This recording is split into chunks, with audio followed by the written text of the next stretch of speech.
спуск первого агрегата Камбарата-2 реализовано. То есть мы первый агрегат Камбарата-2 прокрутили.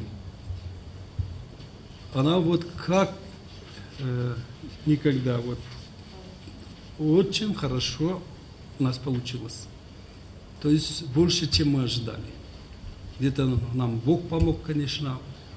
И, в общем-то, мы больше благодарны специалистам, гидроэнергетикам. А их у нас целая армия создалась. Высококвалифицированный, высокопрофессиональный коллектив гидроэнергетиков. Вот это и есть наше богатство. Вот они днем и ночью работали, старались, и мы запустили первый агрегат Камбарата-2. Хотя были некоторые насомнения.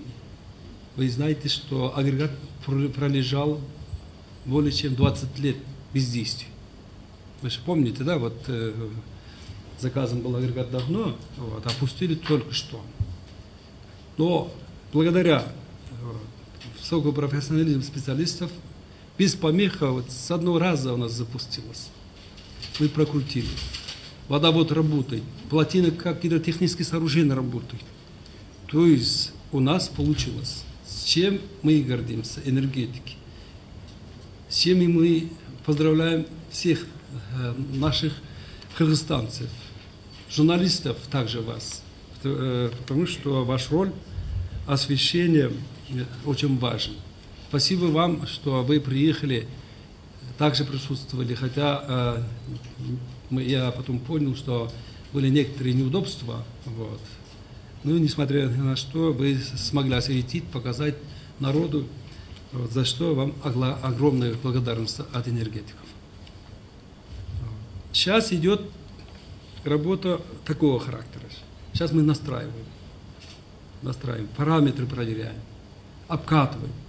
Это такая сложнейшая гидротехническое сооружение, вот, сложнейшая. Вот. Она требует времени для того, чтобы мы его очень четко настроили. Вот. И по графику, по мнению специалистов графики, примерно где-то октябрю мы уже выдадим электроэнергию. Для чего у нас отстроена выдача? То есть это АРУ и линия 110 киловатт на Каракуль. Электроэнергию получат жители Токтагула, города Каракуль, по 110 линий электропередач. И в дальнейшем, вот, от Крупсай 220 линий электропередач на Кристалл мы передадим. Это у нас базовый